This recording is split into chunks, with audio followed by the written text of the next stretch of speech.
તો હું તો ભગવાનને પ્રાર્થના કરું છું કે આટલા છોકરા મોટા થઈ જાય તો મારે બહુ જ છે. ના ના સાચી વાત છે.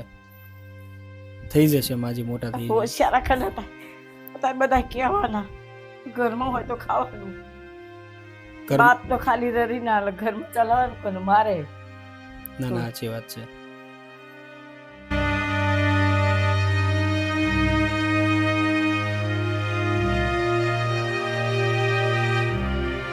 જય સિયારામ, જય રામધામ. હાલ અમે આવ્યા છીએ આ પરિવારની મુલાકાતે. જે પરિવારની અંદર માજી છે, એનો દીકરો છે, એના ત્રણેય સંતાન છે અને એની મમ્મી છે જે મૂકીને જતી રહી છે બાળકોને. તો આ પરિવાર સાથે વાત કરીએ ને એના દુઃખમાં ભાગરૂપ બનીએ. શું નામ છે માજી તમારું? શારદાબેન. તારું નામ બેટા? સુહાની. સુહાની. તારું નામ? નક્ષ. નક્ષ. તારું નામ? નૈતિક. નૈતિક. બરોબર છે. મમ્મી ક્યાં ગઈ બેટા? મમ્મી મરી ગઈ. મમ્મી ક્યાં ગઈ? મરી ગઈ. કેમ મરી ગઈ મમ્મી? મરી ગઈ. મરી ગઈ? કેમ માજી એવું કહે છે મમ્મી મરી ગઈ? છોકરાને કોઈ દાડ સંભાળ્યા નહીં, પછી બચારા શું કે. એટલે ક્યાં ગઈ એના મમ્મી? ક્યાં ગયા? અહીંથી એના પિયર જઈ અને એની માએ બીજા વરાઈ દીધી. એટલે આ એના બાળકો 3 સંતાન છે છતાં જતા રહ્યા? છતાંય જતા રહે. તેને એના બાળકોની યાદ નહીં આવતી હોય? નહીં આવતી તો જ તે ને. નહીં આવતી. બાળકોની યાદ આવતી હોય તો રે નહીં. સુખમાં તો દુઃખ ભાગ કરે ને. તાર છોકરો આપણે કમાઈ કમાઈ કેટલું કમાય સાહેબ. તો બરોબર. જો બેઠે બેઠે મસાલા ભરીએ તો આના પપ્પા શું કરે છે? 12 જણ જાય કોઠાસી બા. બરોબર છે.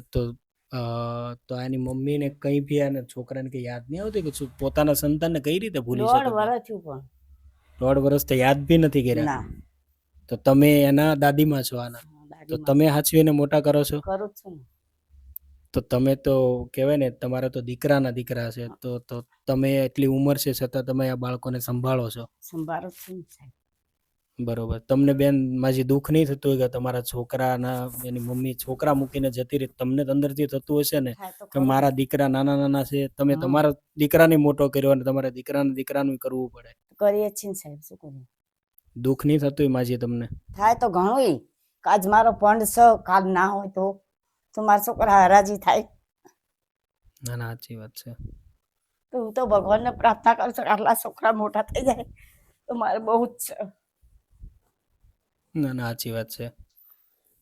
થઈ જશે માજી, મોટા થઈ જશે. હોશિયાર રાખે ને અત્યારે બધા કહેવાના ઘરમાં હોય તો ખાવાનું, બાપ તો ખાલી રરી ના હાલે, ઘરમાં ચલાવવાનું કોને મારે. ના ના સાચી વાત છે. રડશો નહીં માજી, તમે ચોક્કસ સમજી શકીએ તમારી ભાવના, કારણ કે તમારે આ બાળકોને ઘર આખું ચલાવવાનું, એના પપ્પા બચારા કમાઈને 5-25 રૂપિયા લાવે, ઘરમાં છોકરાને મોટા કરવાનું એ બધું તમારે કરવાનું હોય. તો તમારે તો માજી, કારણ કે તમે તમારા છોકરાને મોટો કર્યો હોય, તો હરખેથી પરણાવ્યો હોય, એને બાળકો થઈ હોય, તમને શું કહેવાય ને કે એક સુખમય જિંદગી બની હોય પછી છોડીને જતા રહે. બરોબર. તો શું કહેશો આવા લોકો જે એની મમ્મી હોય નાના બાળકોને છોડીને જતા રહે, તો બીજા પણ કદાચ કોઈ પરિવાર હોય તો એને પણ ખબર પડે કે આવું કરાય કે ના કરાય એમ?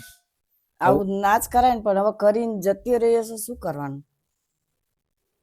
તો માજી તમે રડશો નહીં મારી માં. પેલા તમારા માટે મમ્મી કોણ છે અત્યારે? દાદીમાં? દાદીમાં સાચવે તને? હા. હે? તમને બધાને શું દાદીમાં શું સાચવે તમને? બધું ખવડાવે પીવડાવે? હે બેટા? દાદીમાં મમ્મીની જેમ રાખે તમને? દાદી. દાદી? તને કોણ ગમે બેટા? કોણ ગમે તને? દાદી ગમે?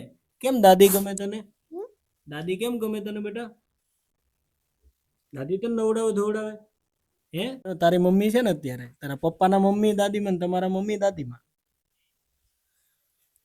જોઈ શકો છો, શરૂઆતમાં પહેલા મુહૂર્તમાં જ્યારે પૂછવામાં આવ્યું કે મમ્મી ક્યાં ગઈ, તો 3 બાળક એવું કહે છે મરી ગઈ, કારણ કે એ મરી ગયા સમાન જ છે. જે નાના ફૂલ જેવા બાળકોને છોડીને જતી રહી, કઈ ટાઈપની માં કહેવાય આને?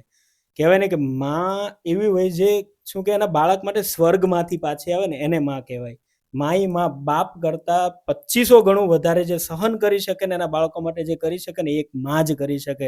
પણ એ માં કે જે છોડીને જતી રહી, તો તમે આની કોઈ કહેવાય ને કે એના માટે કોઈ શબ્દ જ નથી એમ.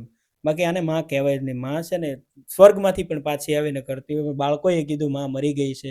આજ એના માટે એની માં છે ને એના દાદીમાં છે એ પોતાની બાળકોની માં બનીને બેઠી છે અત્યારે. એનો બાળક હતો, એને પરણાવ્યો, લગ્ન કર્યા, છોકરા થયા છે, ખુશીનો માહોલ હતો એના માટે. પણ હવે એ જતી રહી તો એને એના છોકરા સંતાનોને પણ હાચવીને મોટા કરવા પડે છે.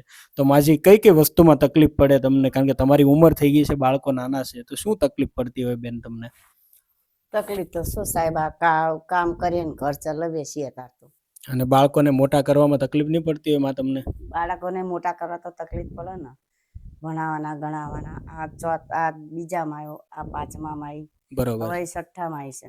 અને સુવેન બધું તમારી ભેગા જ તે? હા? સુવાનું તમારી ભેગા, નવડાવો ધોવડાવવાનું બધુંય બધું તમે જ કરો? અમે જ કરીએ બધું. તો માજી તમારી આ ઉંમર થઈ ગઈ તમને, તો પણ તમારે આ કરવું પડે છે? કરવું તો પડે ને સાહેબ, શું કરીએ? બરોબર છે. મોટા તો કરવા પડશે ને, જેમ તેમ કરીને. ના ના, સાચી વાત છે. તાર બીજી શું શું તકલીફ પડે છે માજી? બીજી શું તકલીફ પડે? આ છોકરાઓની ફી ભરવાની હોય. મારો છોકરો ઘરમાં ચાલવો હોય, પછી એના કોઈ હપ્તા બાકી હોય તો ભરે, બરોબર એવું કામ થાય. બરોબર છે. તો આ બાળકો હઠ કરતા હોય માજી, તમે થાકી ગયા હો, મારે આ ખાવું છે, તે ખાવું છે, તો શું કરો માજી તમે? શું કરું? આ મસાલા ભરું, એમાં થોડું લાવું, થોડું લાવું ને છોકરાઓને 10-10 રૂપિયા વાપરવાનું. બરોબર છે. કારણ કે બાળક છે, હઠ કરવાનું જ છે. કરત તેનું. બરોબર. તાર તો પછી તમે એને આંગળી પકડીને તો બહુ દૂર લઈ જઈ શકવાના નથી, કારણ કે તમારી પણ ઉંમર થઈ ગઈ છે. તો બરોબર છે. તો ચોક્કસથી બસ એટલું જ જણાવીશ કે આજે પરિવારમાં જે તકલીફ છે એનો માજી જેમ જણાવે, એનો જે દીકરો છે એ પોતે નાની મોટી મજૂરી કરીને ઘર ચલાવે છે. પણ કહેવાય ને, પૈસા કમાઈને નાની મોટી રકમ લાવે, એમાંથી ઘર ચાલે છે. માજી પોતે ચલાવે છે. એજ્યુકેશન માટે, છોકરાના બાળકો માટે જે ફીઝ અને જે કપડાં લત્તાની જે જરૂર છે એમાં પણ આપણે મદદ કરી શકીએ આ પરિવારને. તો આ જે નાના બાળકો છે અને જે પણ તકલીફ પડે છે, જે પણ એજ્યુકેશનલ હેલ્પ કે તો કપડાં લત્તા માટેની હેલ્પ આપણે કરી શકીએ. તો બસ એટલું જ જણાવીશ. એક માં છે, કહેવાય ને બાપની માં, એ પણ અત્યારે દીકરાની માં બની છે. તો સારી વસ્તુ છે. તો બસ એટલું જ જણાવીશ. રામધામ ચેરિટેબલ ટ્રસ્ટ આ પરિવાર માટે હાલ રાશનની કીટ લઈને આવ્યું છે. તો આપણે રાશનની કીટ પ્રદાન કરીએ અને આવા ગરીબ પરિવારની સેવા. ઓકે, તો માજી રામધામ ચેરિટેબલ ટ્રસ્ટ તરફથી જે રાશનની કીટ તમને આપવામાં આવી છે, તો શું કહેશો તમને? ભગવાન તમને સુખી રાખે, હંમેશના માટે બધાની તમે સેવા કરો. ચોપડા એવું બધું જોઈએ છે. ચોપડા? તારે બેટા તું કેટલામાં ભણા?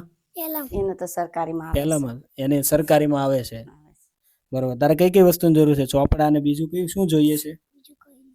ઓકે, તો બસ એટલું જ જણાવીશ. તમારી આસપાસ પણ કોઈ આવા પરિવાર હોય તો ચોક્કસથી રામધામ ચેરિટેબલ ટ્રસ્ટનો કોન્ટેક્ટ કરી શકો છો. નંબર નીચે આપેલો હોય છે.